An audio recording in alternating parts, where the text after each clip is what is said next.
dia, sétimo ano, tudo bem com vocês? Eu espero que vocês estejam todos bem e que vocês tenham descansado nesses últimos dias, porque agora nós vamos voltar com tudo, certo? Hoje nós vamos iniciar o nosso livro didático volume 3, no capítulo 5, que o nome é Forças e Máquinas Simples. Então vocês podem acompanhar comigo aí a partir da página 2 do nosso livro didático. Agora nós vamos começar a falar um pouquinho sobre física, certo? Iniciando justamente com o significado de força, né? E como ela é aplicada. Bom, lá na página 2, nós temos uma imagem aí de um cabo de guerra, que eu acredito que todos vocês já tenham brincado pelo menos uma vez na vida, né? Eu também já brinquei várias vezes, inclusive queria muito estar com vocês hoje no colégio para a gente fazer essa brincadeira juntos. Mas como por enquanto ainda não podemos, vamos observar essa imagem e tentar imaginar algumas situações, ok? Bom, tanto na imagem que eu coloquei aqui para vocês, quanto na imagem do nosso livro, nós vemos um cabo de guerra equilibrado, né?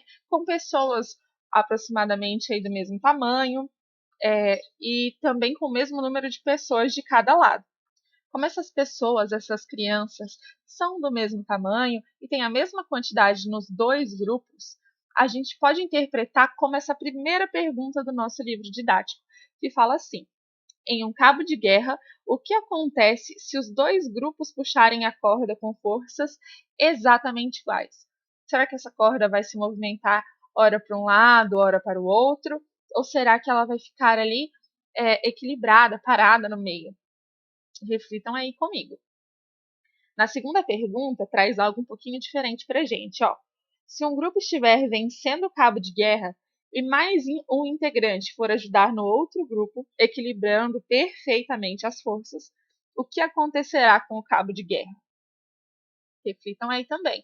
Se um grupo, por exemplo, esse grupo aqui estiver vencendo e de repente mais uma pessoa vier para o grupo de cá, e aí as forças ficarem iguais, o que vai acontecer? E a pergunta número 3. Se um grupo tiver pessoas muito mais pesadas que as do outro grupo, o cabo de guerra será justo? O que vocês acham? Bom, tenho certeza que vocês pensaram que na primeira pergunta, né, vai ficar equilibrado esse cabo de guerra, né, que eles são o mesmo número de pessoas com a mesma força. Então, se está equilibrado, ele tende a ficar parado ali a corda, né?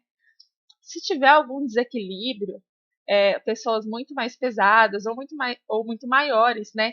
Na verdade, do outro lado, a tendência é que esse grupo que tenha pessoas maiores vença. No entanto, se um grupo estiver vencendo e outras pessoas entrarem no grupo que está perdendo, a tendência é equilibrar novamente esse cabo de guerra, certo? O que isso fala pra gente? Fala sobre força, a força que eles estão exercendo para puxar essa corda. Então, hoje, né, na nossa aula, nós vamos falar sobre força. Bom, no nosso dia a dia, a gente ouve muito a palavra força, certo? Por exemplo, força de vontade. Hoje eu estou sem forças para estudar. Quer dizer o quê? Que você está sem força de vontade, que você está sem ânimo, certo? Hoje eu estou sem forças para levantar da minha cama e brincar, andar de bicicleta. Quer dizer sobre força de vontade, ok? É um ditado popular que a gente fala no nosso cotidiano.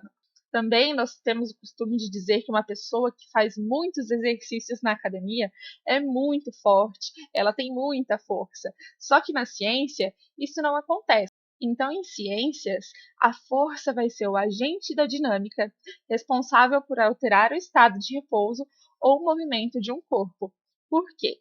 Esse corpo vai estar sofrendo com alguma interação que outro corpo faça sobre ele. Quer ver como que a gente pode analisar isso no nosso dia a dia? Nós temos duas imagens aqui do lado. Uma imagem de um carrinho de supermercado sendo empurrado e uma imagem de uma mochila, né, nas costas sendo carregada. Essas duas imagens são situações que exigem certa força das pessoas, ok? Para a gente empurrar o carrinho de supermercado, para a gente movimentar ele, a gente tem que aplicar uma certa força. E quanto mais produtos estiverem no nosso carrinho, quanto mais cheio ele estiver, mais força nós precisamos exercer, certo? Para empurrar, para movimentar. A mochila, a mesma coisa. Para a gente sustentá-la nas nossas costas, exige uma certa força, ok? E quanto mais coisas estiverem dentro dessa mochila, quanto mais pesada ela estiver, mais força é necessário para poder segurar ela nas nossas costas. Então, quanto maior for o peso do objeto, maior será a força necessária para movimentá-lo ou para sustentá-lo. No caso do carrinho, para movimentá-lo, e no caso da mochila, para sustentá-lo, certo? Para que ele também não caia. Então, aqui no caso da mochila, a gente não fala que é para movimentá-la, é só para sustentá-la para que ela não caia. Aqui nós temos também outros dois exemplos da força sendo aplicada. Quando a gente assiste um jogo de futebol, por exemplo, um jogador ele precisa aplicar uma certa força tanto para chutar a bola quanto para cabeceá-la, ok?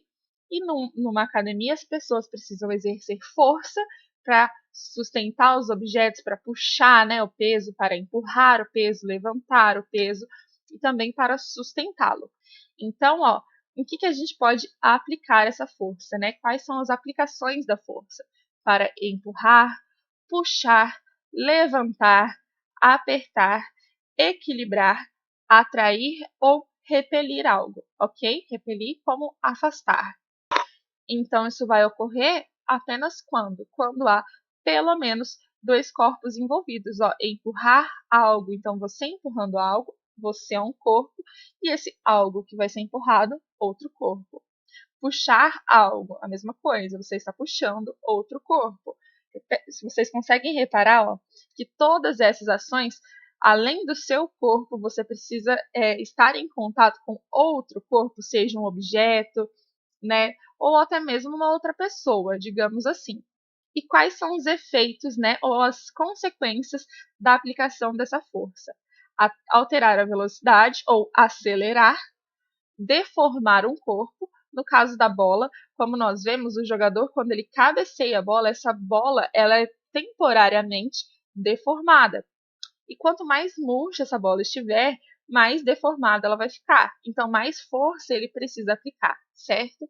Por isso que quando a gente chuta uma bola que ela está meio murcha, ela não se movimenta tanto, parece que ela está mais pesada. E também equilibrar a ação de outras forças, como aqui no caso, né, a pessoa que está aqui praticando a musculação, ela está equilibrando esse peso nas suas costas ali, né, com as mãos, só que esse peso, ele está sofrendo aqui a ação da gravidade, né, que puxa ele para baixo. Então, ela está equilibrando a ação de outra força, que é a força da gravidade.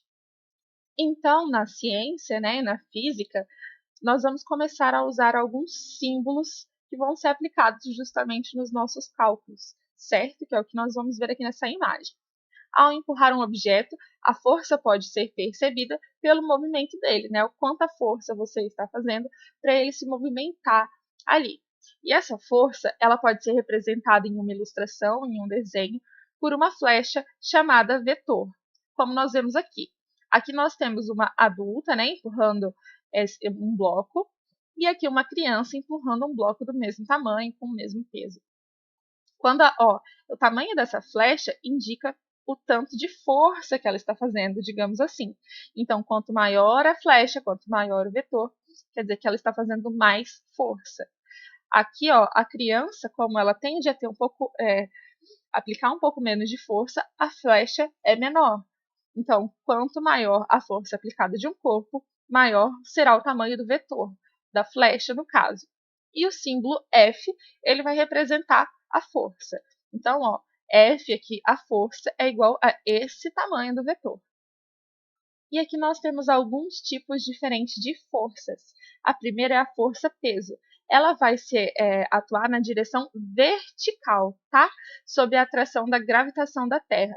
Então, como esse exemplo aqui do lustre e também aquele exemplo, né, da pessoa que está praticando ali a musculação, estar segurando o peso, sustentando ele aqui em cima. O que isso quer dizer? Ela está sustentando ele para que ele não seja atraído pela força gravitacional que puxa ele para baixo. Aqui no caso do lustre, ó, essa força ela é equilibrada, porque o teto está segurando o lustre aqui, sustentando, e a ação da gravidade está puxando ele para baixo. Só que elas estão equilibradas. Então aqui a força é igual a zero. Nós temos também a força elástica, que atua em molas, elásticos ou outros materiais que visivelmente se deformam, que é aquele caso da bola que nós vimos ali, e a força de atrito, quando há contato entre dois corpos e um tende a se movimentar em relação ao outro. Esse outro corpo que nós estamos falando aqui não é o da mulher, tá? É o chão que está fazendo a força de atrito, ó. Ele dificulta o movimento.